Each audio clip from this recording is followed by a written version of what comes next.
والسلام على سيد المرسلين سيدنا ونبينا ومولانا أبي القاسم محمد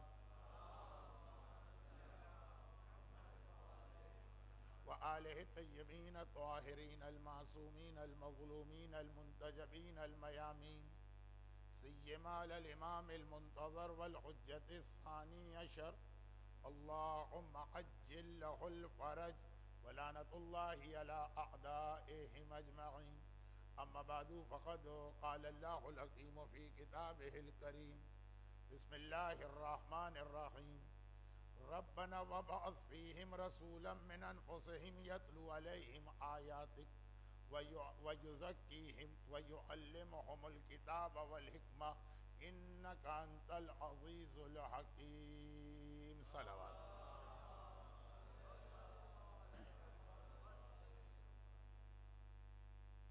چونکہ 2 سال کے بعد دارِ جعفریہ میں حاضری ہوئی ہے، اس لیے اس سے پہلے جو میں باقاعدگی کے ساتھ کچھ گزارشات مجلس کے شروع میں کرتا تھا، ویسا لگ رہا ہے کہ لوگ بھول گئے. اور میری پہلی گزارش اب جو کل آنے والے کل کے لیے ہے، اور وہ یہ کہ بعض وجوہات کی بنا پر جس کا تعلق میڈیکل ریزن سے ہے، میں مجمع کو بہت قریب نہیں دیکھنا چاہتا، یعنی بہت ذرا میں انکمفرٹیبل محسوس کرتا ہوں، بلکہ لفظ کو بدل دوں تکلیف اور اذیت. تو اب جس دن کوئی مجبوری ہو جائے، شہادت کا دن ہو یا وفات کی تاریخ ہو، وہ الگ بات ہے، لیکن باقی آج کل جیسے آج ہے اور پورا ویک ڈیز، اس میں آپ حضرات بھی ذرا آرام سے بیٹھیے اور میں بھی. اور اسی حوالے سے کہ لوگ کچھ باتیں بھول گئے ہوں گے، 3 سال پہلے جو مجلس کا ایک حصہ اسے دوبارہ دہرانے کا ارادہ ہے، لیکن کچھ دنوں کے بعد. تو یہ اعلان آج کیوں کیا گیا؟ کیونکہ علیکم السلام، دنیا کے حالات ایسے ہیں کہ 3 سال پہلے بھی جب یہ بات میں نے عرض کی تھی تو یہ گزارش کی تھی کہ یہ مسئلہ ابھی بڑھتا چلا جائے گا، اور 2012 کے شروع سے ہی مسلسل یہ اعلانات آنا بھی شروع ہو گئے کہ صحیح معنوں کا ریسیشن تو اب آنے والا ہے، اور وہ جو ایک جھٹکا 3 سال پہلے 2009 میں یورپ والوں کو لگا تھا، وہ تو کچھ بھی نہیں، جسے انگریزی میں کہتے ہیں کہ ٹپ آف دا آئس برگ، اصل تو اب سلسلہ شروع ہونے والا. تو اس وقت بھی یہ مسئلہ صاحبان ایمان کے لیے ذرا مشکل بنا، اور جب ابھی سے ہی یہ پریڈکشن ہونے لگی. میں پہلی محرم سے نکلا ہوا ہوں اور دنیا کے اتنے مختلف علاقوں میں گھوم کے آ رہا ہوں، اور اتنے سارے کانٹیننٹس میں نے اس سفر میں کور کیے ہیں. یہ ہر جگہ ایک مشترک مسئلہ میں نے پایا، اور وہ ہے رزق، روزی، جاب، مورگیجز، بزنس، اور اس انداز. تو 3 سال پہلے تو ہمارا عشرہ ہی دعا کے عنوان پہ تھا، اور مختلف مسائل کے لیے مختلف دعائیں آپ کی خدمت میں پیش کرنے کی کوشش کی گئی تھی. اور اس دفعہ وہ عنوان تو نہیں ہے. اگر اس دفعہ کے عنوان کو ہم لفظ بدل کے بیان کریں تو یہ ہے کہ جو 3 سال پہلے کی ہماری مجلس تھی، یہ اس کا دوسرا حصہ، وہ مجلس تھی دعائیں. اور یہ اس سال کی مجالس ہے کہ پھر دعا قبول کیسے ہوتی. آخر تاریخ میں ایسے غیر معصومین کے نام، حالات، بلکہ پوری ایک لسٹ ہے غیر معصومین. بلکہ لفظ بدل دوں، امام کی غیبت کبریٰ کے بعد، امام کے زمانے میں تو بعض غیر معصوم بھی بڑے ہائی اسٹیٹس کے تھے، لیکن غیبت کبریٰ میں یہ جو بعض افراد کے نام ہیں، اور اتنے سارے یہ نام ہیں کہ اس کی لسٹیں اور کتابیں لکھی گئی. مستجاب الدعوات، وہ جس کے لیے جو دعا کرتے ہیں اللہ اس دعا کو فوراً قبول کرتا. جو اللہ کے رسول نے عمر ابن جموع کے لیے ایک جملہ کہا تھا، وہ جملہ باقاعدہ غیبت کبریٰ میں ایک فہرست ہے ہمارے پاس. مستجاب الدعوات بولو، کوئی جادو نہیں، کوئی کالا علم نہیں، کوئی سفلی نہیں جانتے، انتہائی مقدس و متقی افراد ہیں. لیکن مقدس و متقی تو بہت ہوتے ہیں، ان کی خاصیت یہ ہے کہ مستجاب الدعوات تو وہ یہ کیسے بنے. کیا ان کے پاس ایسا خصوصی عمل تھا؟ تو وہ اس دفعہ کا پورے عشرے کا عنوان یہی. اور چونکہ میرا ایک طریقہ کار ہے جس سے بہت سے لوگ مطمئن اور خوش نہیں ہیں، لیکن اب کیا کیا جائے، عادت کسی انداز کی پڑ جائے تو اس کو بدلنا بہت مشکل ہوتا. مثلا آج بھی قرآن کریم کی جس آیت کی میں تلاوت کر رہا تھا، جو کہ ساری زندگی تو عادت ہے سورہ جمعہ کی آیت پڑھنے کی، سورہ بقرہ کی آیت میں بھی گڑبڑا کے میں الفاظ میں وہی تبدیلی کر بیٹھا جو میری مجلس کا، آج کی مجلس کا پہلا نقطہ بننے والا. مجھے معلوم ہے کہ مجھے آج کیا پڑھنا ہے وہ ذہن میں حاضر بھی تھا، لیکن زبان پر بجائے سورہ بقرہ کی آیت کی ترتیب کے سورہ جمعہ کی آیت کی ترتیب آ گئی. عادت. تو اب میری ایک عادت ہے کہ مجالس میں بہت ساری چیزیں پھیلا دیتا ہوں، ابھی ادھر ہوں، ابھی ادھر ہوں، ابھی ادھر ہوں، اگرچہ آخر میں گھوم کے اپنے عنوان پہ آ جاتا ہوں اور عشرہ ختم ہونے تک وہ نامکمل باتیں مکمل ہونے لگتی. مجلس میں لوگوں کو ہی پسند نہیں آتا، کمپیوٹر میں پسند آتا ہے، 10 ونڈو لوگ کھول کے بیٹھے ہوئے، اب اس پہ گئے، ادھر گئے، ادھر گئے، پھر پلٹ کے ادھر آئے، پھر پلٹ کے ادھر گئے. لیکن مجلس میں کہتے ہیں مولانا ساری ونڈوز بند کیجئے، پہلے ایک کا کام ہو جائے، اس کے بعد اسے کلوز کر کے دوسری ونڈو کھولی. عادت کمپیوٹر کی آپ کو ہے، لیکن کمپیوٹر کے اتنا رائج ہونے سے پہلے سے 74 سے میری مجالس کا اسٹائل یہی تھا کہ یہ 4-5 ونڈو میں کھولوں گا اور یہ باقی سب آخر میں جا کے ایک دوسرے سے مل جائیں گے. اب عمر ابن جموع کا نام زبان پہ آیا تو اس لیے وہ جملہ عرض کر دوں جو اللہ کے رسول نے عمر ابن جموع کے لیے تو کہا، لیکن اسے بہت ہی جرنلائز کر دیا. ہم اور آپ بھی اس میں شامل ہو سکتے ہیں، بلکہ شاید خدا نے بے اختیار یہ نام میری زبان پہ جاری ہی اس لیے کیا تاکہ اس کے ذریعے سے میری آج کی مجلس اور جو اصل عنوان تزکیہ نفس، اس کے لیے یہ تمہید، ایک مقدمہ، ایک سیڑھی بنے اصل عنوان تک پہنچنے کے لیے. عمر ابن جموع کے واقعے میں 2 ضمنی پیغام اور بھی. میدان احد کو میں اپنی اکثر مجالس کا عنوان اس لیے بناتا ہوں، ہمارے یہاں احد بہت ہی پاپولر قسم کا ایک سبجیکٹ ہے، مگر باقی لوگ گفتگو کرتے ہیں اس حوالے سے کہ کون بھاگا، کون کہاں گیا، لیکن میرا اس سے کوئی اتنا تعلق نہیں ہوتا. میرا تعلق تو صرف احد کے حوالے سے ایک جملے سے ہوتا، اور وہ یہ کہ احد کے میدان میں اللہ کے رسول لشکر کے قائد اور مولائے متقیان لشکر کے علمدار.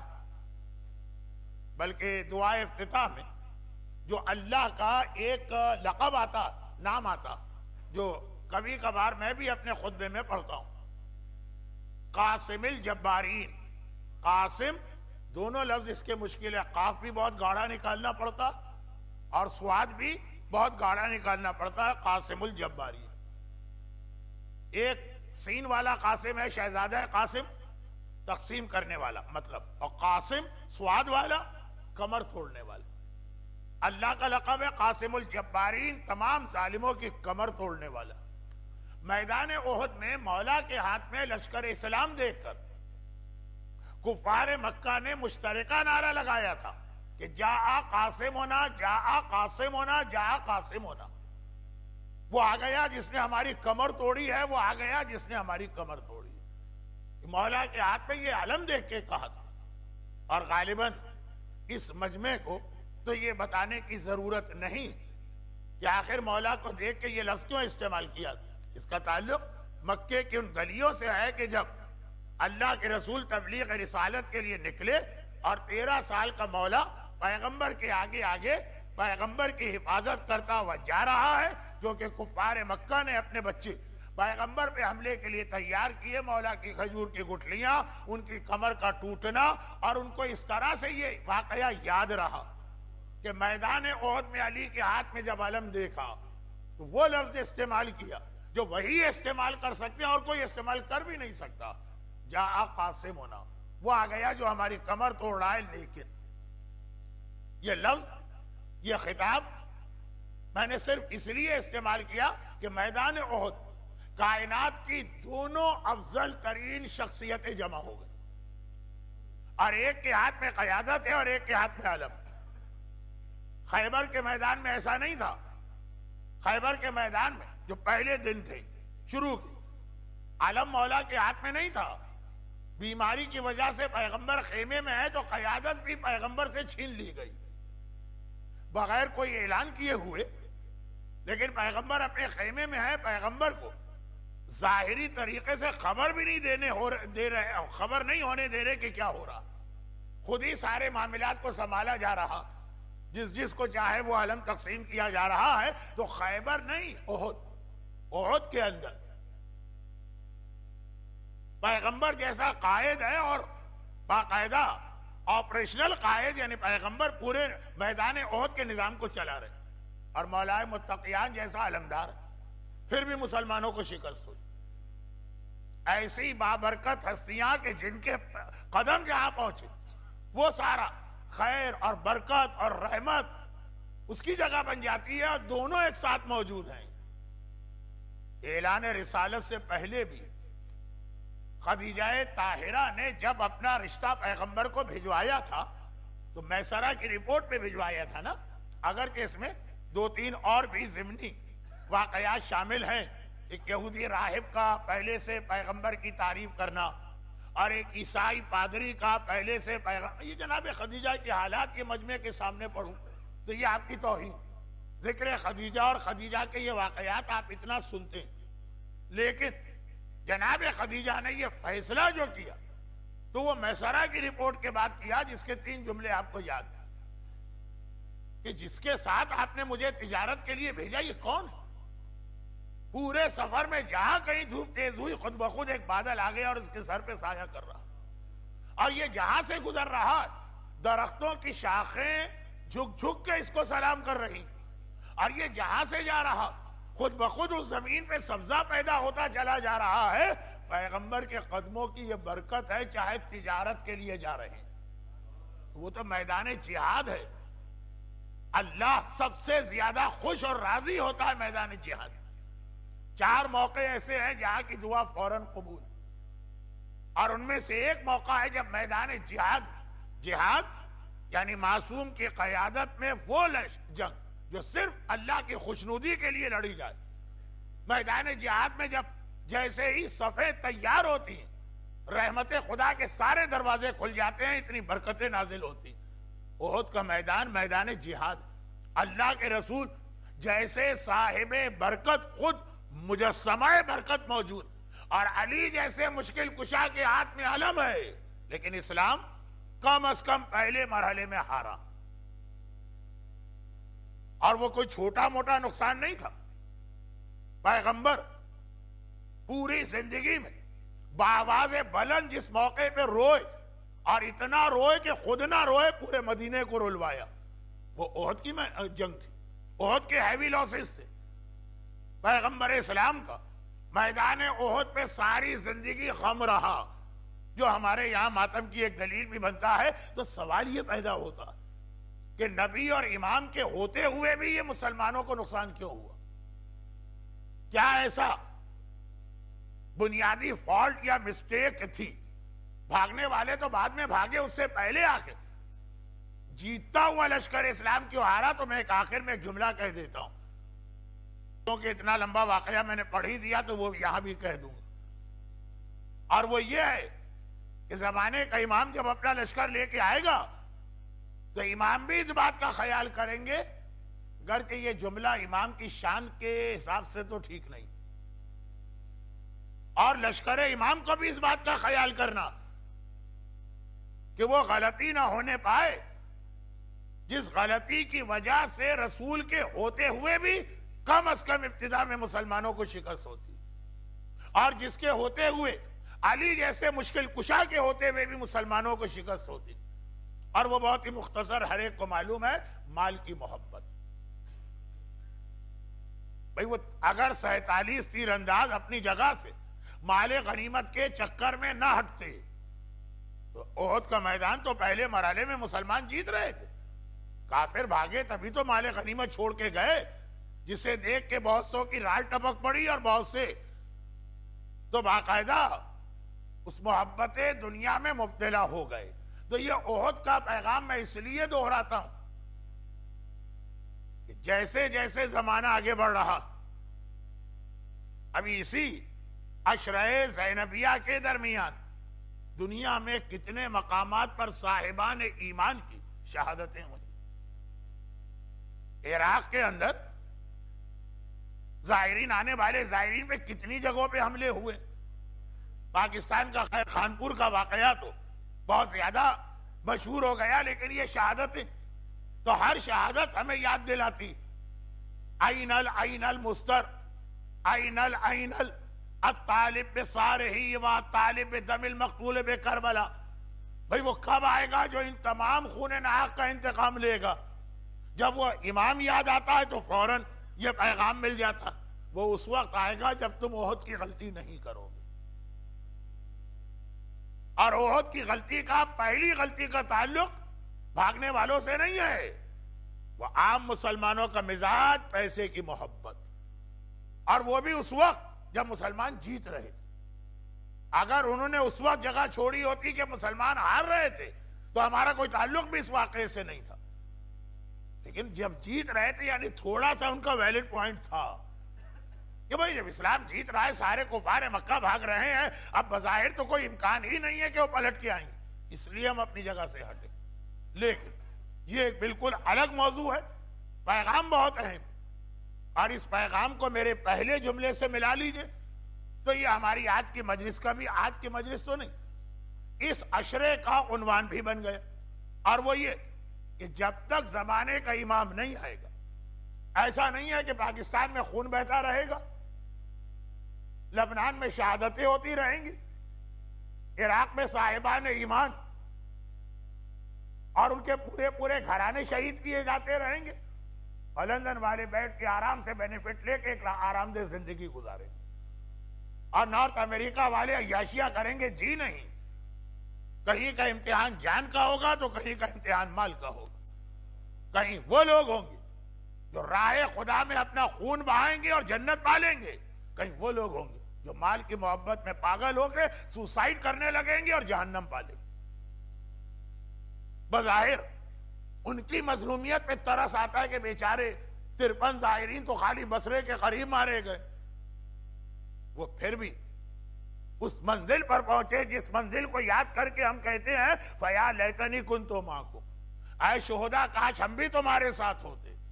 افسوس تو ان پر ہے جو مال کی محبت میں یا پاگل ہو جائیں گے یا ایسے ڈپریشن اور ٹینشن میں مبتلا ہو جائیں گے کہ بغیر ٹرینکولائزر کے ان کو رات کو نیند نہیں آئے گی۔ یہ زیادہ بڑا امتحان، اور یہ بھی ہوگا، ادھر وہ ہوگا تو ادھر یہ ہوگا، اور دونوں کا ایک سلوشن ہے امام آ جائے، اور امام آ نہیں سکتے جب تک کہ صاحبان ایمان کی اکثریت یہ ارادہ نہ کر لے کہ ہمیں احد کی غلطی نہیں کرنا۔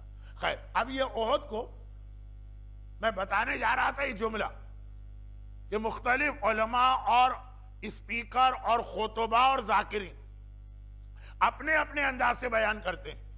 میں بھی احد پہ بہت مجلس سے پڑھتا ہوں، لوگ کہتے ہیں نا کہ مولانا آپ سوائے جہنم اور قبر کے کبھی باہر نہیں آتے، باہر آ کے بھی تو دیکھیے باہر کی دنیا کتنی اچھی ہے، احد ہے، خیبر ہے، بدر ہے، خندق ہے، تو یہ بھی تو احد ہے۔ یہ والا احد کیوں آخر لوگوں کو نظر نہیں آتا کہ مولانا کبھی احد پہ نہیں پڑھتے؟ بہت پڑھتے ہیں، یہ بھی احد، اور جو اس کے بعد واقعہ تھا، یہ والے واقعے کا پیغام نبی اور امام کے ہوتے ہوئے بھی شروع میں شکست ہوتی ہے اگر لشکر کے دل سے مال کی محبت نہ نکلے، اور اگر مالی پریشانیوں میں آپ مبتلا ہیں یا ابھی نہیں ہے تو آنے والا زمانہ پتہ نہیں پہلے سے کیوں لوگ ڈرا دے رہے ہیں. جتنے بھی اس وقت اکنامسٹ ہیں وہ سب مل کر ایک ہی بات کہہ رہے ہیں, بہت خطرناک زمانہ. ہم سے تو لوگ کمپلین کر دیتے, جو دل چاہے کہہ کے چلے جاتے, مولانا آپ ڈراتے بہت ہیں. وہ بھی تو ڈرا رہے ہیں نا. ان کے ڈر کو بڑا سیریس, بڑے غور سے آدمی پڑھ کے پہلے سے مریض ہو جاتا. ہمارے ڈرانے پہ ہمیں ڈراکولا آف اسلام کا ٹائٹل مل جاتا, قبر والے باپو کا ملا ہے, عذاب کا ملا ہے, جہنم کا لقب مل جاتا. خیر, تو خلاصہ یہ ہے کہ احد ایک پیغام وہ کہ اس وقت تک زمانے کا امام ظاہر نہیں ہوگا جب تک کہ مومن کے دل سے مال کی محبت نہیں نکلے گی. البتہ روزی کے مسئلے ہیں اور اسلام نے اسے جان سے بڑا مسئلہ قرار دیا, تو اس کے سلوشن بھی ہم کو دیے.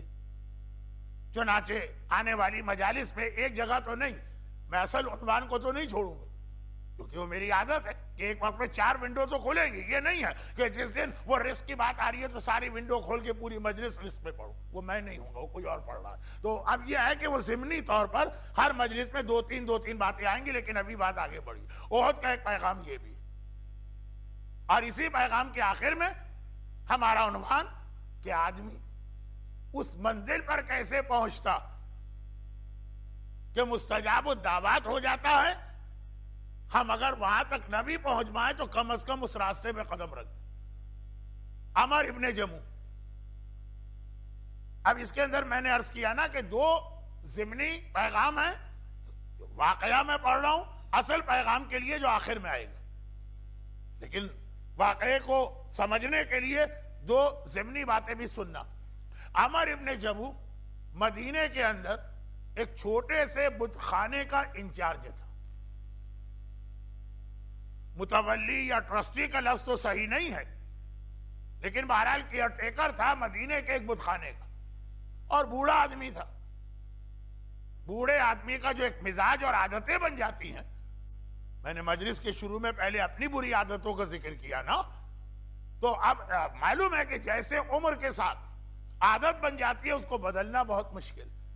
جب اللہ کے رسول مدینے میں آئے تو تقریباً آدھا مدینہ تو مسلمان ہو چکا تھا, بلکہ اگر یہ کہا جائے کہ 90%,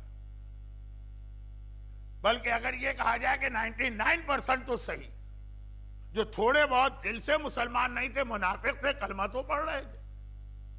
عمر ابن جموح چونکہ ساری زندگی بتوں کی پوجا ہی میں نہیں گزاری, وہ ان کی دیکھ بھال بھی کر رہا ہے, وہ ان کی حفاظت بھی کر رہا ہے. چنانچہ وہ اپنے نظریات میں بڑا سخت ہے. پورے قبیلے, پورے خاندان, پورے محلے, سب سے وہ مخالف چل رہا. اب لوگ مذاق بھی اڑا رہے ہیں, لوگ آ کے اس سے باتیں بھی کر رہے ہیں. دیکھیں, پریشر بہت بڑی چیز ہوتی. آج جب مومن گناہگاروں کے پریشر کے سامنے ڈھیر ہو جاتا, جو حق پر ہے, یہ صحیح بات ہے. ہماری شادیوں میں کتنے گناہ ہوتے ہیں, کتنے سارے لوگ سمجھتے ہیں غلط, مگر سوشل پریشر کو برداشت نہیں کر پاتے. ہماری برتھ ڈے پارٹی میں کتنے گناہ ہوتے, برداشت نہیں ہو پاتا ہے, دل چاہتا بھی نہیں ہے گناہ کرنے کا. لیکن مین از اے سوشل اینیمل, جو ارسطو نے شاید کہا تھا, تو مجبور ہیں. اور ایک چھوٹی سی, بہت چھوٹی سی بات, یہ ونڈو کھلتے ہی بند ہو جائے گی. وہ یہ ہے کہ یہ وہ مسئلہ ہے کہ قرآن نے خاص 2 مسئلوں کے لیے پیغمبر سے ایک پیغام دیا. اب ذرا دیکھیں 2 مسئلوں میں کتنا فرق ہے, کتنا بڑا اور ایک کتنا چھوٹا, مگر قرآن نے کیسے دونوں کو جگہ جمع کیا.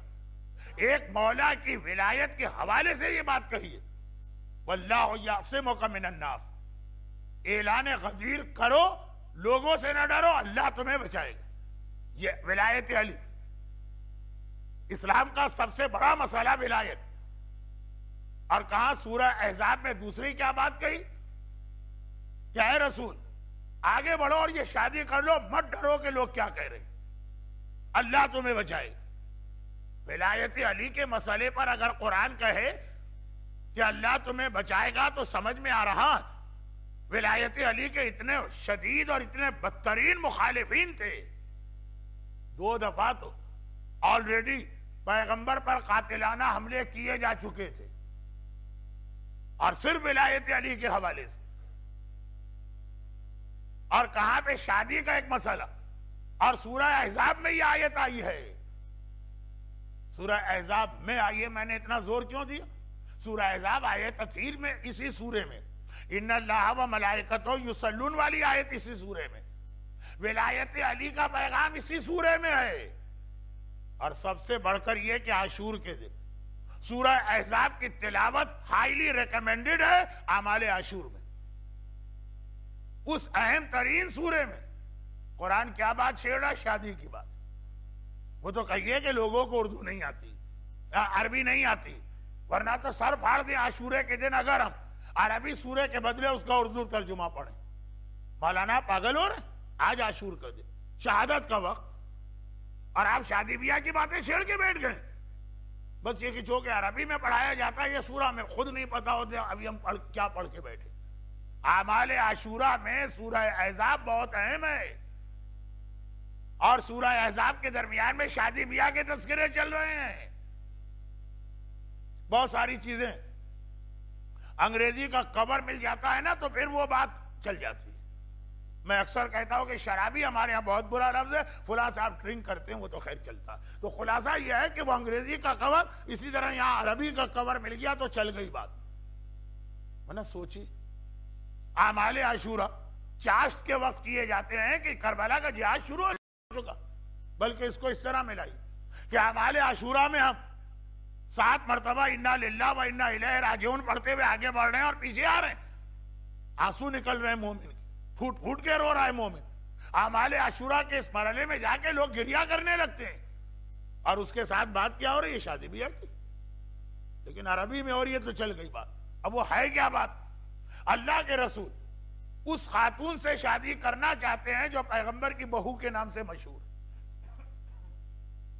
اور پیغمبر خود ہی یہ شادی نہیں کرنا چاہتے، اللہ پیغمبر کی یہ شادی کروانا چاہتا.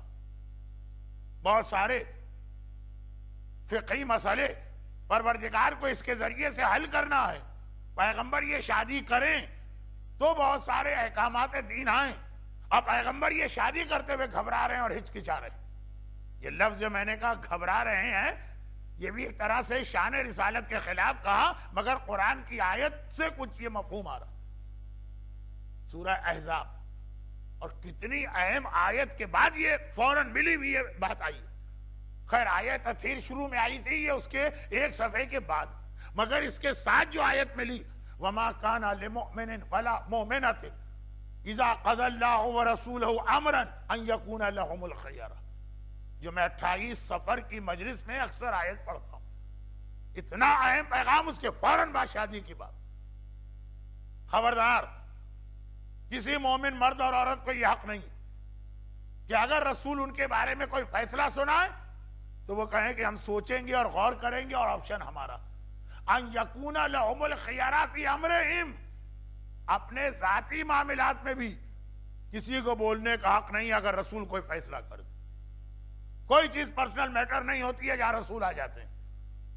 بہت اہم یہ پیغام، اور اس کی اہمیت کا اندازہ آپ اس بات سے کر لیں کہ قرآن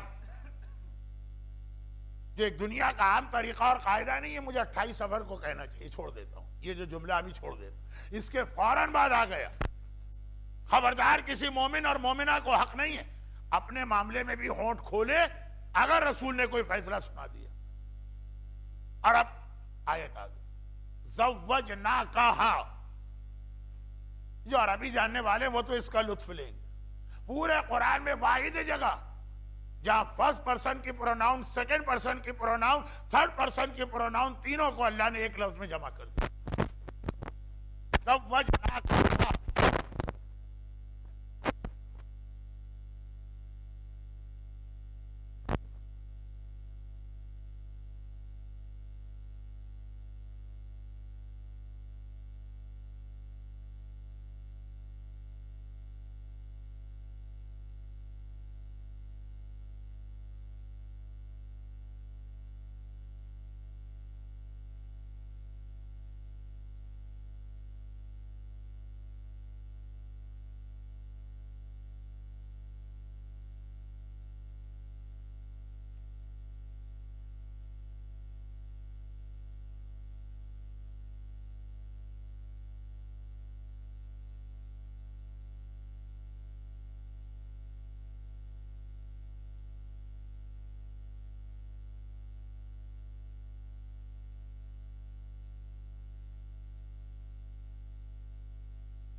ادھر ہی رکھیں, اوپر نہیں رکھیں.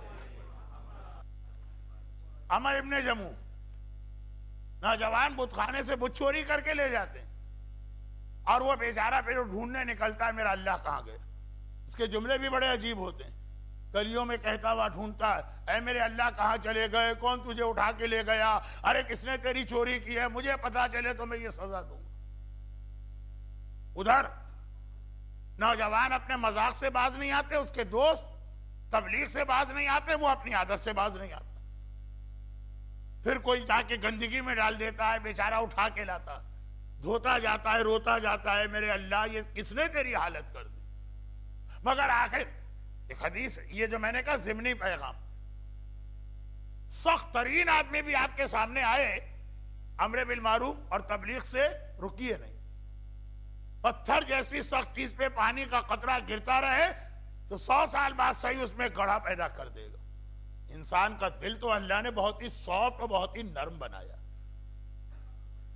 اب یہ اتنا سخت اپنے عقیدے میں خود ہی چینج ہو گیا مسلسل سنتے سنتے. ایک دن کسی نے بت اٹھایا, مرے ہوئے کتے کی ٹانگ میں باندھ کے اس کو کنویں میں پھینک دیا. اب یہ پھر چلا ہے, میرے اللہ تو ہے کہاں, کون تجھے لے کے چلا گیا. اور یہ کنویں کے قریب پہنچا, بدبو آئی, جھانک کے دیکھا کتے کی ٹانگ میں اس کو نعوذ باللہ اپنا اللہ بندہ نظر آیا. اس کو نکال تو لیا, لیکن ایک مرتبہ کہنے لگا, جس اللہ کی حفاظت مجھے کرنا پڑے وہ میرا اللہ ہونا چاہیے, یا جو میری حفاظت کرتا ہے وہ میرا اللہ ہونا چاہیے. وہ جو مسلسل سن رہا تھا, آج جو مرے ہوئے کتے کی ٹانگ میں کنویں میں تیرتا ہوا نظر آیا بت, وہاں سے سیدھا اٹھا اور پیغمبر کے پاس آیا, میں کلمہ پڑھوں گا. لوگ حیران ہو گئے, یہ والا آدمی, یہ مدینے کا سمجھیے آخری مسلمان. اور پھر کیسا مسلمان بنا. اس میں ایک بات, خاندان میں ایسے لوگ ہوتے ہیں نا کہ آپ کو اندازہ, یہ صاحب بڑے سخت, مر جائیں گے داڑھی نہیں رکھیں گے, یہ مومنہ بڑی سخت ہے, مر جائیں گی کبھی حجاب نہیں کریں گے. لیکن یہ فطرت انسانی کو نہ جاننے کا نتیجہ ہوتا ہے یہ جملہ. انسان کا نیچر ایسا ہے کہ کسی وقت آدمی بدل سکتا ہے. عمر ابن جموح بدلا, جیسے ہی اپنے آپ کو چینج کیا, اگلے ہی ہفتے احد کی لڑائی. احد کی لڑائی پیغمبر نے آرڈر آف دا ڈے جاری کیا کہ سارے لوگ, میں جو جہاد کی شرائط پر پورا اترتے میدان میں نکلے. سارا مدینہ نکلا, اس کے 4 جوان بیٹے جا رہے ہیں, یعنی اس کی پوری نسل ختم ہونے جا رہی. وہ باپ سے پہلے مسلمان تھے, پکے مسلمان تھے, تیار ہوئے, کہنے لگا میں بھی چلوں گا. اچھا یہ لنگڑا تھا. گھر والوں نے کہا کہ بھائی ایک تو تمہارے 4 جوان بیٹے جا رہے ہیں, تمہارا پورا خاندان ختم ہو رہا, تم کیوں جاتے, اور پھر تم تو ویسے ہی جسمانی اعتبار سے معذور ہو. کہنے لگا نہیں مجھے تو جانا. 1 ہفتے پہلے تک مدینے میں اتنا سخت اینٹی اسلام تھا, اور آج تڑپا جا رہا. گھر والے اس کو لے کے چلے گئے رسول کے پاس. یا رسول اللہ سمجھائیے, اس کے 4 بیٹے, چاروں جوان, چاروں, اس کے بس واحد وہی 4 بیٹے ہیں اور کوئی نہیں, اس کی نسل ختم ہو رہی ہے, اور یہ بھی کہہ رہا ہے مجھے جانا. پیغمبر نے اس کو شرعی مسئلہ بتایا, بھائی تم مت جاؤ, قرآن نے تمہیں ایگزم کیا جہاد سے. لیس علی الاعمی حرج ولا علی الاعرج حرج ولا علی المریض حرج. اندھا آدمی جہاد معاف ہے, اعرج لنگڑا آدمی جہاد معاف ہے, ولا علی المریض حرج بیمار آدمی جہاد معاف. تو خدا نے دیکھیں بہت سے فقہی مسئلے ہیں جو قرآن میں نہیں, حدیث میں ملتے ہیں. تو ہم تو پہلا یہ جملہ سنتے ہی وہی سمجھتے ہیں غلط مسئلہ ہوگا. جب کہا یہ حدیث, ارے حدیث تو صحیح غلط سب ہوتی ہے, چھوڑو حدیث. آج تک ہمیں داڑھی قرآن میں نہ ملی, ورنہ مل جاتی تو اسی وقت رکھ لیتے ہم, ابھی ڈھونڈتے پھر رہے ہیں. اور پیغمبر اس کو قرآن کی آیت سنا رہے ہیں کہ تمہارا مسئلہ نام لے کے قرآن میں آیا, اعرج لنگڑا, لیمپ, لیس علی الاعمی حرج ولا علی الاعرج حرج ولا علی المریض حرج. پیغمبر اسے عذر بنا کے دے رہے ہیں, اور کہتا ہے کہ نہیں اللہ کے رسول, کیا لنگڑے آدمی کو جنت میں جانے کا حق نہیں؟ کہنے کا جاؤ گے اپنے اعمال سے. کہا نہیں, میں شہادت کے ذریعے جانا چاہتا ہوں, کیونکہ اعمال سے جنت میں آدمی دیر سے پہنچے گا. شہادت کے ذریعے آدمی جنت میں فوراً پہنچتا. پہلا قطرہ زمین پہ گرا سارے گناہ معاف ہو گئے. فرق ہے نا. ایک آدمی ڈیسٹینیشن ایک ہی ہے. اب مثلا آپ لندن سے ڈائریکٹ فلائٹ میں گئے کراچی, اور ایک گئے جو 3 جگہوں سے 4 جگہوں سے گھوم کے جاتی. یہ تو خیر پھر بھی ایئر پلین ہے. جب جہاز اس طرح کارگو یعنی سمندر کے جہاز اس طرح چلتے, ہر آدمی کا دل چاہتا جلدی جانے کا. یا رسول اللہ, کیا لنگڑے آدمی کو جنت میں جلدی جانے کا حق نہیں؟ میں تو اپنی جنت خریدنا چاہتا ہوں فوراً. پیغمبر نے گھر والوں سے کہا یہ کیسی کیفیت میں اس سے کچھ نہ کہو, اسے جانے دو. دیکھیے ایک دوسرا ضمنی پیغام. ایک وہ تھے جنہیں پیغمبر, اب یہ لفظ میں نہیں چاہتا کہ ریکارڈنگ میں آئے, لفظ بڑا ذرا برا میں استعمال کر رہا ہوں. ایک وہ لوگ تھے جنہیں پیغمبر بہانے بنا کے دے رہے ہیں جہاد سے بچنے کے, اور جو واقعاً بہانہ تو میں نے خیر غلط کہا, عذر, ایکسکیوز, ویلڈ ایکسکیوز. اور ایک ہم ہیں کہ جہاں کوئی گنجائش بھی نہیں ہے بچنے کی, لیکن اپنی طرف سے اپنے دل سے بہانے بنا بنا کے شریعت سے بچ جاتے ہیں. مولانا کیا کریں, جاب نہیں ملتا اگر ہم داڑھی رکھ لیں, شادی نہیں ہوتی اگر ہم داڑھی رکھ لیں. مولانا کیا کریں اگر بچی کو حجاب کروا لے, اچھے رشتے نہیں آتے. حتیٰ حجاب کی تعریف کرنے والا بھی اپنے ناکارہ بیٹے سے تو شادی کرنے کو تیار ہوگا, لیکن جو اس کا بہت ہی کوالیفائڈ بیٹا ہوگا اس کے لیے نہیں چاہیے حجاب والی بچی. ایک صاحب تو یہاں تک کہہ رہے ہیں کہ مولانا ہم تو روزہ نہیں رکھتے. کیوں؟ کہا ہمارے والدین نے ہماری روزہ کشائی نہیں کروایا, وہ تو مر چکے. مولانا کیا بغیر روزہ کشائی کے روزہ ہو سکتا؟ دیکھیں مذاق کی حالت کس حد تک بات شریعت کا تمسخر, مذاق اڑایا جا رہا, بہانے بنائے جا رہے. اور پیغمبر وہاں پہ ویلڈ ایکسکیوز قرآن کی آیت سے پیش کر رہے, اور وہ کہہ رہا کہ نہیں یا رسول اللہ, میرا دل چاہتا ہے کہ میں بھی جنت میں جاؤں اور سب سے پہلے جاؤں. پیغمبر نے کہا یہ کیسی حالت میں اس سے کچھ نہ کہو. تو جن کے لیے اسلام نے عذر رکھا ان کی بھی یہ کیفیت ہوتی ہے, اور جن کو اسلام نے کوئی ایگزمپٹ نہیں دیا ان کا مزاج آج کیا. احد کے مجاہد جیسے بنیے تب جا کے امام زمانہ کے ظہور کی مقبول دعا مانگی. دعا تو مانگنا ہے, مقبول دعا کہ ادھر ہم پکاریں امام کو اور امام آ جائے. احد لوگ کہتے ہیں کہ مولانا آپ احد نہیں پڑھتے, یہ والا احد لوگوں کو نہیں چاہیے. مولانا ہم تو یہ سمجھ کے آپ سے کہہ رہے تھے کہ آپ ذرا کچھ غیروں کی بات کریں گے, تو آپ تو یہاں بھی گھوم کر ہم ہی پر آ گئے. اب پیغمبر کا وہ جملہ جس کی وجہ سے میں نے یہ سارا بیان شروع کیا, اب وہ ساری ونڈوز بند کیجئے, جو اصل یہاں سے پہلی جو اصل ونڈو تھی وہاں پہ میں واپس آتا ہوں. ہمارا عنوان جو اس سال کا ہے وہ تزکیہ نفس, تو ایک بہت مشہور عنوان, اس کو پلٹ دیجئے. دعائیں قبول کیسے ہوتی ہے, کون سا وہ مومن ہوتا؟ عمر ابن جمو, پیغمبر اسلام نے جب گھر والوں سے کہا بھئی اس کے معاملے میں اپنا بول, یہ ایک عجیب کیفیت میں ہے, اس کو روکنا مناسب نہیں, وہ بھی چلا. اور میدان جنگ میں اس کا ایک چھوٹا بیٹا, وہ صرف اپنے باپ کے ساتھ سایہ بن کے چلا کہ میرا باپ بوڑھا بھی ہے 70 سال, لنگڑا بھی ہے, جوش میں آ تو گیا, لیکن میں جوان بیٹا, میرا فرض ہے, چنانچہ یہ باپ بیٹے ساتھ رہے, دونوں ایک ساتھ شہید ہوئے. خیر, اب یہ اصل جملہ رسول کا بھی آ رہا ہے. یہاں پہ یہ بات ختم. تھوڑی دیر کے بعد مدینے میں خبر پھیلی, قتلا محمد, قتلا محمد, قتلا محمد, رسول مارے گئے, رسول مارے گئے, رسول مارے گئے. موسیٰ ابن عمیر شہید ہوئے. وہ پیغمبر سے اتنا ریزمبل کرتے تھے کہ مشہور ہو گیا کہ رسول مارے گئے.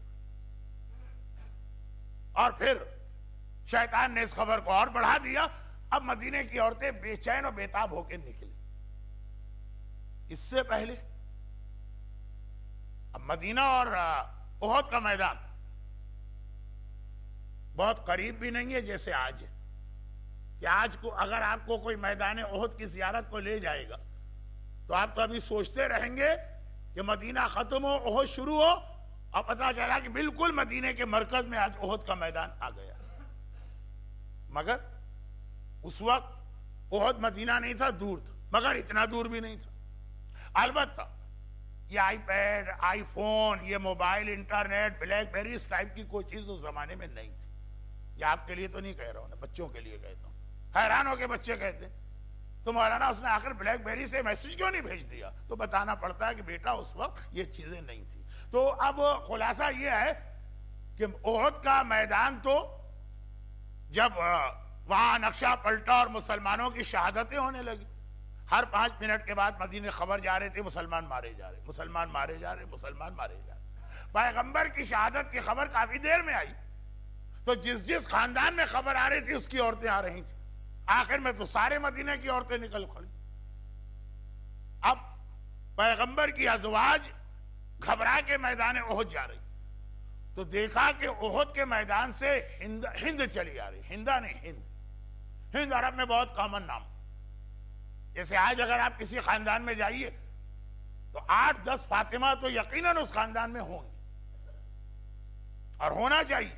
اس سے زیادہ برکت والا نام کیا؟ اہل بیت کے گھرانے میں ایک وقت میں 18 اور 28 فاطمہ نام کی خواتین ہوتی تھی، جن میں سے ایک حدیث تو میں اکثر پڑھتا ہوں۔ فاطمہ نے فاطمہ سے سنا، ان فاطمہ نے اپنی پھوپھی فاطمہ سے سنا، اور انہوں نے اپنی پھوپھی فاطمہ سے سنا، اور انہوں نے اپنی پھوپھی فاطمہ سے سنا، اور انہوں نے اپنی پھوپھی فاطمہ سے سنا، اور انہوں نے اپنی پھوپھی فاطمہ سے سنا، اور انہوں نے اپنی پھوپھی ام کلثوم سے سنا، اور انہوں نے پیغمبر سے سنا حب علی حصنی ممن دخل حصنی فقد امن من عذابی۔ علی کی محبت میرا قلعہ ہے، خدا کہہ رہا ہے جو اس میں آگے عذاب سے بچ گیا، یہ والی حدیث۔ من کن تو مولا کی ایک حدیث یہی، فاطمہ یعنی 9 امام کی پھوپھی، وہ اپنی پھوپھی سے، تو ایک وقت میں 28 فاطمہ ہوتی تھی، مگر ہند اس زمانے میں مشہور نام تھا، فاطمہ نہیں۔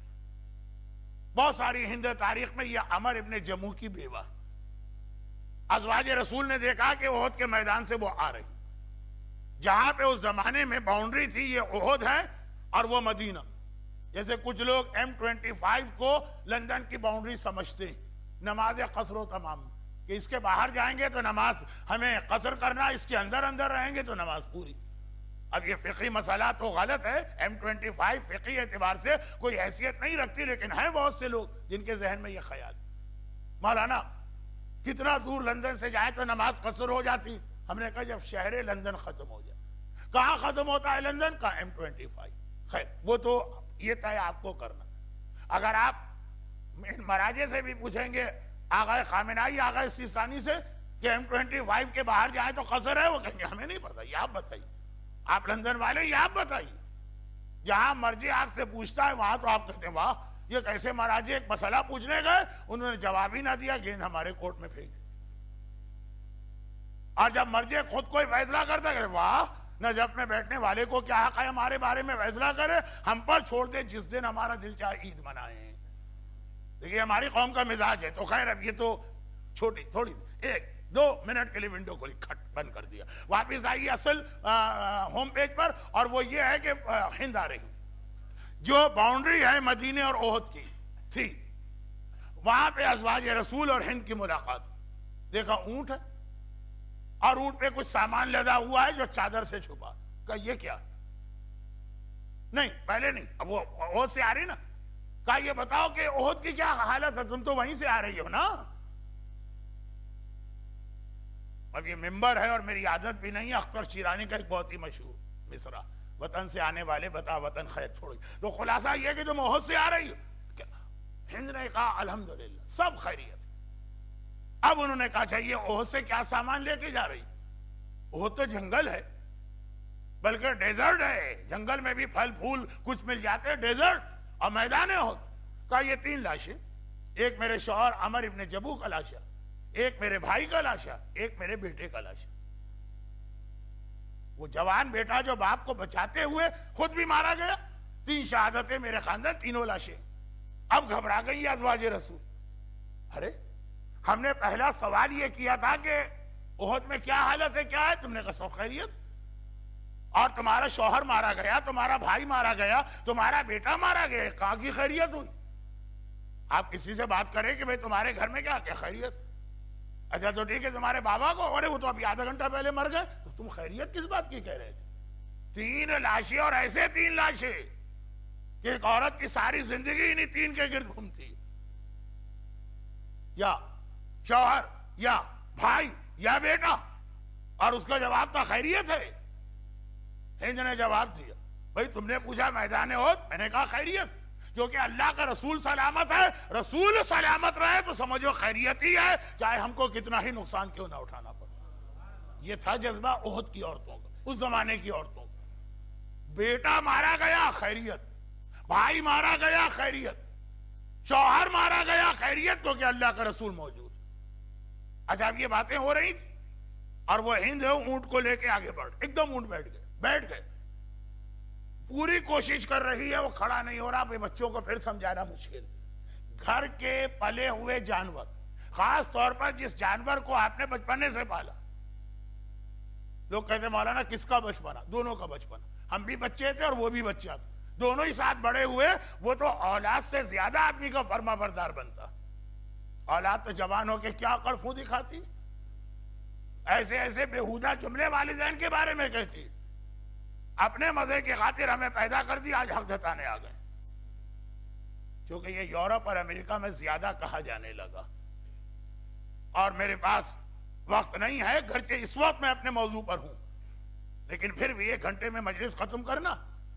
تو خلاصہ یہ ہے کہ اونٹ بیٹھ گئے، ہند گھر کا پلا ہوا اونٹ ہے، بہت چھوٹا تھا جب سے اس گھر میں، اٹھا رہے، کھڑا ہو، چلانا چاہ نہیں چل رہا، پھر بیٹھ گئے، پھر کھڑا کیا، پھر نہیں چلا۔ ازواج رسول نے کہا چھوڑو اس کو، ایسا لگ رہا ہے کہ اس پر اپنی طاقت سے زیادہ وزن آ گیا، کچھ وزن کم کرو تو چلے گا۔ کہا کہ نہیں، میں اپنے اونٹ کو زیادہ جانتی ہوں، اس کا ڈبل وزن لے کے بھی چلتا ہے، بڑا طاقتور اونٹ، کوئی ریزن ہے کہ نہیں چل رہا؟ اور ابھی یہ باتیں ہو رہی تھی کہ اونٹ نے اپنا رخ پھیرا، اور جہاں سے آیا تھا، جس کو آج انگریزی میں کہیں گے یو ٹرن مارو، جہاں سے آیا تھا وہاں چلنے لگا۔ گھبرا کے ہند نے اس کو پکڑا، مہار کو، پھر لے کر آئی۔ اونٹ آ تو گیا، لیکن جہاں سرحد تھی مدینے اور احد کی، پھر وہاں رک گئے، کوشش کر رہی، آگے نہیں بڑھ رہا ہے، ذرا ڈھیلا چھوڑا، پھر اس نے ایک بار یو ٹرن مارا۔ اس نے ازواج رسول سے کہا کہ اگر یہ تھک گیا ہوتا تو پھر ادھر نہ جاتا، تھکا ہوا جانور چاہے ادھر لے جا چاہے ادھر لے جا۔ دیکھیں احد کتنے جوش سے واپس جا رہا ہے، مدینے جانے کو تیار نہیں، کوئی راز ہے، چلے۔ تب وہ جملہ پیغمبر کا جو سبب بنا کہ آج کی مجلس میں یہ واقعہ، گرچہ اس کے ساتھ بہت سارے اور بھی ضمنی واقعات آ گئے۔ اب یہ سب ازواج رسول پیغمبر کی خیریت معلوم کرنے نکلی تھی، اطمینان ہو گیا ہند کی رپورٹ سے، لیکن اب ساتھ چلی۔ پیغمبر کے پاس ہند نے جا کے کہا یا رسول اللہ، ایک عجیب بات پیش آئی، یہ میرا جانور انتہائی طاقتور، میرے اشاروں پہ حرکت کرنے والا، یہاں سے مدینے کی سرحد تک بڑے آرام سے میرے ساتھ چلتا، وہاں رک جاتا، جہاں ذرا میں نے رسی ڈھیلی جوڑی فوراً مڑ جاتا۔ پیغمبر نے کہا یہ بتا کہ اس پہ کون سے لاشیں؟ یا رسول اللہ، ایک تو میرے بیٹے کا لاشا، ماں کا اطمینان بھی دے گی، ایک میرے بھائی کا لاشا، بہن کا اطمینان دے گی، اور ایک میرے شوہر کا لاشا۔ مگر پیغمبر نے کہا یہ بتا کہ جب تیرا بیٹا گھر سے چلا کچھ کہا تھا؟ کہا نہیں یا رسول اللہ، کچھ نہیں کہا۔ جب بھائی تیرا گھر سے نکلا کچھ کہا تھا؟ نہیں کچھ نہیں کہا تھا۔ جب تیرا شوہر گھر سے نکلا؟ کہا ہاں۔ گھر کی چوکھٹ پر کھڑے ہو کے کہا تھا اللہم لا تردنی الی اہل، آئے خدا میں جنت خریدنے جا رہا ہوں، واپس مجھے گھر والوں تک نہ پلٹانا، اس گھر میں آنے کو تیار نہیں، اب سیدھا مجھے جنت میں جانا۔ پیغمبر نے فرمایا اللہ کے کچھ بندے ایسے ہوتے ہیں جن کا وہ رتبہ اللہ کی بارگاہ میں ہوتا کہ جو دعا وہ مانگے اللہ اسی لمحے اسے قبول کیا کرتا، اور ان میں تیرا شوہر بھی شامل ہے۔ تو کہا یا رسول اللہ آپ ایک دعا آپ کیجئے، جب میرے شوہر کی دعا اتنی مقبول ہے تو آپ کی دعا کہ اللہ ان 3 کے ساتھ مجھے بھی شامل کر کے ان کے ساتھ ہی جنت میں داخل کرے۔ اب اللہ کے رسول کا یہ جملہ کہ بعض ایسے لوگ ہیں، امام نہیں، معصوم نہیں، اولیاء خدا نہیں، اہل بیت کے گھرانے کے شہزادے نہیں، عام انسان، ایسے بندے ہیں جن کا اللہ سے ایسا معاملہ ہے کہ جو دعا وہ کرتے ہیں اللہ اس طرح قبول کرتا ہے کہ لاشیں تک مدینے نہیں آ رہے وہ اونٹ گھر کا پلا ہوا، گھر والوں کے اشاروں پہ حرکت کرنے والا، قدم بڑھانے کو تیار نہیں ہے، کون؟ جس کے اسلام کو شاید ایک ہفتہ یا ایک مہینہ گزرا، بتوں کی پوجا بھی کرتا ہے اور بتوں کا کیئر ٹیکر بھی ہے۔ جب سارا مدینہ مسلمان ہو گیا، یہ اس وقت بھی اسلام کے خلاف تھا، لیکن کس جذبے کے ساتھ یہ اسلام میں آیا اور کس جذبے کے ساتھ یہ راہ خدا میں قربانی دینے گیا۔ ایک مہینے کا مومن، ہم تو پتہ نہیں کتنی نسلوں کے مومن ہیں، ہماری دعا میں وہ طاقت نہیں۔ یہ ایک لمحے کا مومن، کبھی یہ ایک لمحے کا مومن 1300 سال جس گھرانے میں ایمان چل رہا اس کے اوپر سبقت لے جاتا۔ آیت اللہ العظمیٰ آغا محسن حکیم کا نام کون نہیں جانتا؟ بس یہ میرے آخری جملے، کیونکہ کھڑی بتا رہی ہے کہ مجھے ممبر پہ بیٹھے ہوئے 53 منٹ ہو گئے، اس میں 2 منٹ کم کر لیجئے جو مائک کا پرابلم تھا، 51 منٹ ہو گئے۔ ادارہ جعفریہ کی کمیٹی کو بھی شاباش ہے کہ انہوں نے مجھے بالکل وقت پر بٹھایا، اور مجھے بھی شاباش ملنا چاہیے اگر میں وقت پہ اتر گیا، اب وہ نہیں کہہ سکتا ابھی۔ تو خلاصہ یہ ان لوگوں کے لیے ہے جو کل کی مجلس کی وجہ سے شاید تھوڑا دیر سے آئے۔ کل میری مجبوری تھی، وہ میں نے آپ کے سامنے کل ہی بتا دیا، تو ابھی یہ آخری جملے۔ آیت اللہ محسن الحکیم، تاریخ مرجعیت کی اتنی شاندار شخصیت کہ کتنے لوگوں نے تو ان کے بعد اس لیے تقلید چھوڑ دی کہ اب ایسا کوئی مرجع نہیں ہے تو ہم تقلید بھی نہیں کریں۔ ایک شخصیت، گرچہ وہ بھی ہماری لا علمی تھی، لیکن انڈیا اور پاکستان کی حد تک آغا محسن حکیم کے زمانے میں ایک ہی مرجع کا نام ہوتا تھا۔ آج بہت سے لوگ یہ کہتے ہیں نا کہ اب وہ زمانہ نہیں رہا، 8 اور 10 آ جاتے ہیں، کس کی تقلید کریں؟ اور جس طرح سے یہ آتے ہیں تو ہمیں تو لگتا ہے ان میں سے کوئی تقلید کے قابل نہیں ہے، سب نعوذ باللہ اپنا اپنا بزنس، اپنا اپنا دھندا، اپنی اپنی دکان۔ ایسے بیہودہ جملے لندن میں سنے، دنیا میں اور کہیں ایسے جملے مراجع کے بارے میں سننے کا موقع نہیں ملا۔ خیر، بڑی عظیم شخصیت، اور یہ بھی آپ نے اکثر علماء سے جملہ سنا ہو کہ پوری شیعہ تاریخ کسی مرجع کے گھرانے نے اسلام کی خاطر اتنا خون نہیں دیا جتنا آغا حکیم کے خاندان آل حکیم نے دیا۔ ایک دن میں تو 72 نوجوان اس خاندان کے مارے گئے، صرف ایک دن۔ اور صدام کا پورا زمانہ خاندان حکیم کا بدترین دشمن تھا۔ آغا محسن الحکیم کے فتوے میں اتنی طاقت تھی، جب تک وہ زندہ رہے اس وقت تک ان ظالم باسیوں کو موقع ہی نہ مل سکا اقتدار پہ آنے کی۔ وہ شخصیت تھی کہ خالی ایک اعلان کرتے تھے، فلاں قانون پر احتجاج کے طور پہ آج میں حرم میں نماز جماعت سے نہیں پڑھوں گا، پورا عراق ہل کے رہ جاتا۔ وہ آغا محسن حکیم جب بہت ضعیف ہو گئے اور ظاہری اعتبار سے یہ لگنے لگا کہ اب بہت قریب ہے ان کی موت کا وقت، کسی کو نہیں پتا کہ آدمی کب مرے گا، لیکن ایک کچھ ظاہری آثار ہوتے ہیں۔ تقریباً 90 سال کی عمر ہو چکی تھی اور بہت ہی ضعیف۔ اب اگر موت میں کچھ وقت بھی باقی ہو تو جسمانی اعتبار سے اتنے کمزور کہ یہ لگ رہا ہے کہ گھر سے نکلنے کے قابل نہ رہیں گے، تو آخری مرتبہ کربلا کی زیارت کے لیے چلے۔ خالی عوام نہیں، ہمارے بڑے بڑے علماء نہیں، ہمارے بڑے بڑے مراجع، اور مراجع نہیں، تمام انبیاء و مرسلین کربلا کی زیارت کو آتے ہیں۔ لیکن جن کو ہم دیکھ سکتے ہیں ان میں ہماری تو آخری حد ہے مرجع، یہ عظیم ترین مراجع آغا محسن الحکیم کربلا پہنچے، انتہائی ضعیف، لوگ سہارا دے کے لے جاتے ہیں، تب یہ حرم میں پہنچتے ہیں۔ ساری زیارتیں کرتے ہوئے جناب حر کے روضے پہ پہنچے اور جناب حر کی زری کے سامنے جا کے کھڑے ہو گئے۔ اب آج کل تو خیر ہمارے یہاں بھی آہستہ آہستہ رواج آ رہا، اور کچھ ہم نے ایران اور عرب اور بحرین کی دنیا سے بھی کچھ سیکھا، لیکن بہرحال وہ آداب کے تو خلاف مانا گیا۔ کیا چیز؟ آغا محسن حکیم جناب حر کی زری کے سامنے گئے۔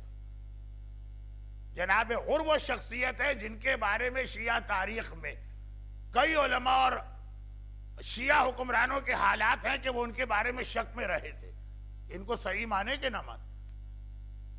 وہ تو بہت مشہور واقعہ کہ قبر کھولی شاہ اسماعیل کے حکم سے اور وہ رومال تک نظر آیا، لیکن وہ قبر کھولی کیوں گئی تھی؟ اسی لیے کہ شک چل رہا تھا کہ اور جو ہیں یہ حسین کے دشمن تھے، اس لیے یہ شہدائے کربلا میں نہیں۔ خیر، تو آغا محسن حکیم ایسے شہید کے زری کے سامنے پہنچے۔ یہی دو تو مولا حسین اور جناب عباس کے حرم سے باہر دفن، ایک آن اور ایک اور۔ آن کے بارے میں تو پھر بھی اختلاف ہے، کون آن و محمد والے آن، یا میرے مولا کے ایک اور بیٹے آن، یا کوئی اور آن۔ حر کے بارے میں تو کوئی اختلاف نہیں کہ یہ روضہ حر کا۔ تو حر ایک طرح سے کربلا کے شہیدوں میں واحد کنفرم آغا محسن حکیم وہاں بھی گئے۔ بہت سارے لوگ زیارت کے لیے جاتے ہیں، بس یہ اہم روزوں کی زیارت وہاں گئے، اور وہاں جانے کے بعد زری کو پکڑ کے ایک جملہ کہا، کیا ہے حر ابن یزید الریاحی، اس وقت میں اتنا ضعیف اور تھکا ہوا ہوں کہ دل چاہتا ہے بیٹھ کے آپ کی زیارت پڑھوں۔ عربی میں لفظ آپ تو ہوتا ہی نہیں، یو ہے انگریزی کی طرح، تم کہو، تو کہو یا آپ کہو، میں ترجمہ اردو کے حساب سے کر رہا ہوں۔ اے حر، اس وقت 90 سال کا بوڑھا جسے نماز تک میں بیٹھنے کی اجازت مل سکتی، دل چاہتا ہے کہ بیٹھ کے آپ کی زیارت پڑھوں، اور میں ہر اعتبار سے آپ سے افضل ہوں اگر خالی قانون دیکھا جائے، علم، نہ صرف یہ کہ عالم ہے بلکہ مرجعیت کی وہ اعلیٰ ترین منازل پر۔ اور تو ایک سپاہی تھا۔ نمبر 2، عمر، سینئر سٹیزن آج کا لفظ نہیں ہے، اسلام میں ہمیشہ بزرگی کو ایک ویلڈ کرائیٹیریا مانا گیا ہے افضلیت کا۔ عمر، اور کیا 30-32 سال کا ایک نوجوان تھا، اور آغا حکیم 90 سال۔ علم کے اعتبار سے دیکھو، عمر کے اعتبار سے دیکھو، خاندان، سید ہیں، سید طباطبائی۔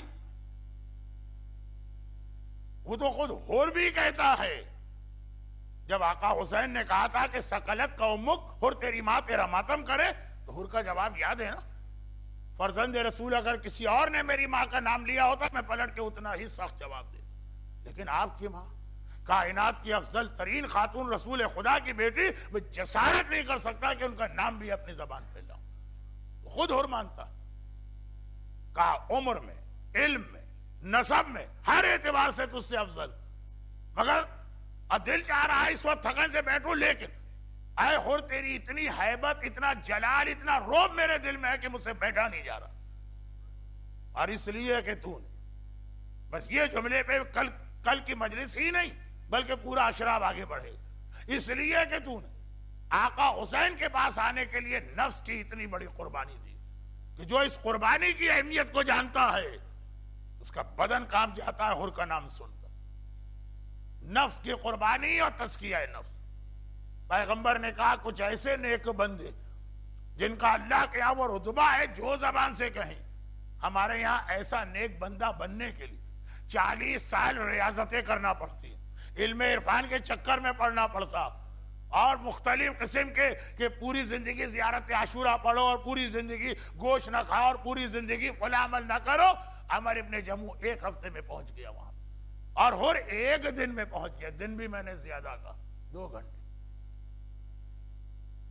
2 گام کا سفر۔ ابھی آپ سلام میں جو ایک مصرع سن رہے تھے، 2 گام کا سفر، 2 گھنٹے میں حر اس منزل پہ پہنچ گیا کہ آغا حکیم جیسا بزرگ اور اعلیٰ ترین مرد، وہ کہتا ہے روب کی وجہ سے، ایک تو ہوتا ہے احترام کی وجہ سے کھڑا ہو، نہیں، تیرا ایسا روب اور تیری ایسی حیبت میرے دل میں ہے، بیٹھا نہیں جا رہا مجھ سے، بیٹھنا چاہتا، ہم تو کہتے ہیں ہم سے کھڑا نہیں ہوا جا رہا، وہ کہہ رہے ہیں مجھ سے بیٹھا نہیں جا رہا، بیٹھنا چاہتا ہوں، تیرا روب مجھے مجبور کرتا ہے کہ میں کھڑا ہوں۔ یہ وہ منزلت آتی ہے جس کے لیے تزکیہ نفس کو سمجھنا ضروری ہے۔ پھر آپ کی وہ کمپلین نہیں ہوگی کہ مولانا ہم تو روزی کی فلاں دعا کر رہے ہیں، اب تک تو کوئی اثر نہیں ہوا، یا صحت کے لیے فلاں دعا کر رہے ہیں، اب تک تو حالت کوئی ٹھیک نہیں ہوئی۔ یہ منزل، اب یہ کل کی بات، 59 منٹ ہو گئے ہیں، 2 منٹ میں مائک کے نکالو. 57 میری گفتگو ختم ہے اس اعلان کے ساتھ کہ انشاءاللہ کل سے جو لوگ آنا ہی چاہتے ہیں وہ 8 بجے کا ٹارگٹ ذہن میں رکھتے ہوئے آئیں، تاکہ میں جو بات کر رہا ہوں تسلسل کے ساتھ. پوری مجلس میں کوئی درود لوگوں نے نہیں پڑھا ہو تو مائک کی وجہ سے 5 درود پڑھ لیے گئے، ورنہ تو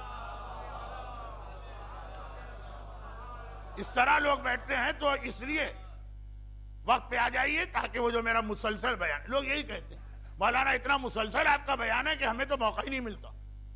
اور عمر ابن جموع بہت عام سے مومن، لیکن ان کا اتنا بڑا رتبہ. جب ان لوگوں کا یہ رتبہ ہے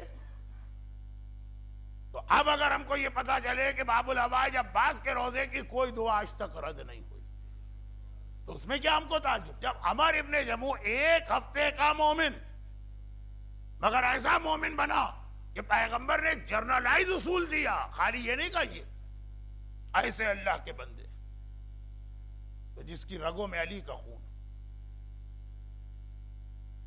اور خالی یہ نہیں ہے کہ اس کا بابا علی ہو، علی کی کتنی راتوں کی دعا کے نتیجے میں جو پیدا ہوا. کل کے مصائب سے ربط دے کے ایک بات رہ گئی تھی نا، اسے مکمل کر کے پھر انشاءاللہ آنے والے کل کے بارے میں کہا جاتا ہے کہ وہ جناب زینب کی وفات کی ایک تاریخ ہے. 3-4 روایتیں جو کل وہ، لیکن آج یہ بات پوری ہو. یہاں آقا محسن الحکیم حر کے سامنے کہہ رہے ہیں، اور وہاں آقا سجاد عباس کے سامنے جھکتے نظر آ رہے ہیں. سجاد امام وقت ہے، سجاد امام زمانہ، اور اپنے تمام تر کمالات کے ساتھ. ہمارے ایسا کوئی عقیدہ نہیں ہے کہ پنجتن کے فضائل ذرا زیادہ ہیں بعد کے 7 معصومین کے، یا بعد کے 9 معصومین کے فضائل ذرا کم. سجاد تو ہو بہو علی کی شبیہ اور تصویر، مگر 2 ہی شخصیتیں ایسی نظر آئیں کہ غیر معصوم ہیں، اور عصمت و طہارت ان کے دروازے پہ جھکتی نظر آ رہی. ایک زینب کبریٰ ہے اور ایک باب الحوائج ابو الفضل العباس. جس طریقے سے عباس کے دفن کے وقت چچا کے سینے پہ سر رکھ کے عباس نے فریاد کی، پھر کٹے ہوئے ہاتھ کو بھی لا کے ساتھ میں دفن کیا، اور کوفہ و شام سے جو کٹا ہوا سر لے کے آئے تھے عباس کا، اسے بھی دفن کیا. لیکن کل کا ایک جملہ جو میں بیان نہ کر پایا، جتنے کٹے ہوئے سر لائے گئے ان میں ظاہری اعتبار سے سب سے زیادہ زخمی عباس کا سر تھا. ایک تو وہ زخم ہوتے ہیں جو میدان جنگ میں لگے، یہ اس کے بعد کے زخم. کسی نے مدینے میں واقعے کے بعد جب اب سجاد پلٹ کے مدینے گئے، کسی نے سوال کیا تھا کہ آقا سجاد میں تو نہ تھا، میں قلم، مگر جو لوگ تھے انہوں نے اطلاع دی کہ 11 محرم کا جب قافلہ چلا تو عمر سعد کا حکم آیا کہ سارے کٹے ہوئے سر جمع کیے جائیں، اور ایک ایک کر کے 9 کے نیزہ پہ یہ سر بلند ہوئے. مگر ایک سر ایسا تھا اسے نیزے پہ لگایا گیا اور وہ گر پڑا، دوبارہ اسے نیزے پہ بلند کیا گیا پھر گر پڑا، دوبارہ 3 بار کوشش کی، آخر عمر سعد عاجز آ گئے. اسے جلدی بھی تھی، جتنا جلدی جائے گا اتنا جلدی انعام ملے گا. سپاہیوں سے کہا تاخیر ہو رہی ہے، یہ سر اے خولی تو اپنے گھوڑے کی گردن میں باندھ لے. ایک ہی سر تھا جو 9 کے نیزہ پہ بلند نہ ہوا، خولی کے گھوڑے کی گردن میں بلند. اور جب یہ گھوڑا کربلا سے کوفہ گیا، کوفے سے شام گیا، اور گردن دوڑتا تھا تو یہ کٹا ہوا سر زمین سے ٹکراتے ٹکراتے جاتا تھا. مولا سجاد یہ کس کا سر تھا؟ آقا کا سر جھک گیا. کہا یہ میرے چچا ابو الفضل العباس کا سر تھا. راوی نے ہاتھ جوڑے، مولا تو سارے شہیدوں کے سر بلند ہو گئے، آخر عباس کا سر 9 کے نیزہ پہ کیوں بلند نہ ہوا؟ سجاد کی آنکھوں میں آنسو آ گئے. اے سوال کرنے والے، تجھے کیا پتا؟ میرا چچا غیرت مند تھا، جس نے اپنی بہنوں تھا، ہائے وہ یہ منظر کیسے برداشت کرتا کہ میں نوکے نیزہ پر ہوں اور میری بہنیں ننگے سر نامحرموں کے درمیان لے جائی جا رہی. اجرکم اللہ، اجرکم اللہ. خدا بندہ باب الحوائج ابی الفضل العباس کے ان مصائب کا واسطہ جو لوگ آج کی مجلس میں گریہ و بکا کر رہے ہیں، ان کی ساری حاجتوں کو پورا فرماؤ. جو مصائب کربلا اور مصائب عباس پہ روئے بآواز بلند یا بغیر آواز کے، خدا بندہ ان کو اور ان کے گھروں کو اور گھر والوں کو اور اولادوں کو اور روزی کے ذرائع کو دنیا اور آخرت کی ہر پریشانی سے محفوظ فرماؤ. خدا بندہ آج بھی جہاں جہاں محبان اہل بیت ظالموں کے ظلم کا نشانہ بن رہے ان سارے ظالموں کو نیست و نابود فرماؤ. ہم سب کو سیرت اہل بیت پہ چلنے کی توفیق عطا فرما. ہمارے تمام مرحومین خاص طور پر آج بانیان مجلس کی جانب سے جو نام آئے ہیں ان سب کو اعلی علیین میں اہل بیت اطہار سے مدد فرما. ہمارے تمام بیماروں کو شفائے کاملہ عطا فرما اور خاص طور پر بیمار اسلام کی شفا یابی کے لیے اپنی آخری حجت وارث معصومین امام زمانہ کے ظہور میں تعجیل فرما.